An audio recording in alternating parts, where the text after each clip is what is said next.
Okay, mga ka-ketchup, andito na naman tayo. Ang inyong kapatid, kaibigan at kausap.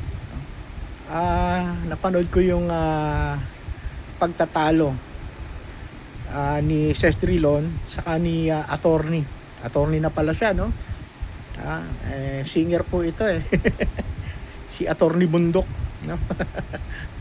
Ah, Napikon siya nung natawa si Ses Drilon na sabi niya kasi bigyan sila ng kopya yung itong mga abogadong to, itong si Bundok, si attorney, bigyan sila ng kopya ng korte ng warrant of arrest para sila mag-serve.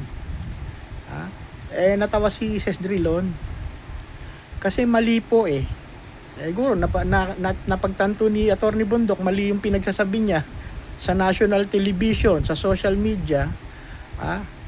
Sabi niya, I hope wag mo kaming ipahiyain o i-ridicule, ha? Wag niyo naman kaming ipahiyain, sabi niya Kasi nga po mali.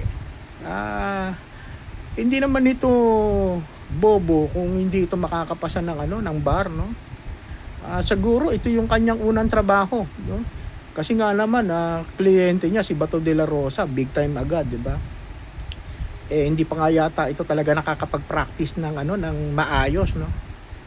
At ang kanyang unang kliyente ay si Senador Bato de la Rosa na nagtatago ngayon. At sabi nga niya, bigyan sila ng kopya ng warrant of arrest para siya ang mag-serve ng warrant of arrest. Hindi po yan ayon sa batas, mga ka-ketchup, kapatid, kaibigan at kausap. Istrikto po ang korte pagdating po sa pag-i-issue ng warrant. Ang warrant of arrest po, ibinibigay niya po yan sa proper authority, no? Sa law enforcement agency, no? Pwedeng sa DOJ, pwede sa DILG o PNP, DOJ naman sa NBI, no? Diyan niya po yan ibinibigay, naka-address po yan na to any officer of the law, no?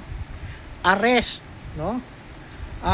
Arestuhin nyo ang taong ito at dalhin sa korte. Yan po yan.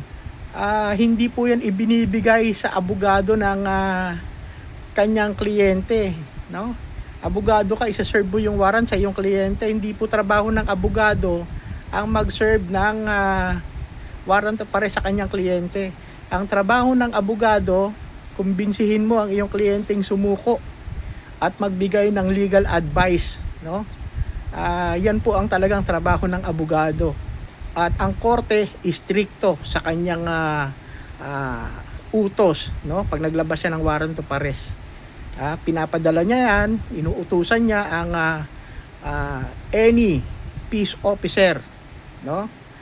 Na kayang umaresto ng isang nagtatago sa batas. Yan. Yun lang po masasabi ko. Sige po. Salamat sa Diyos.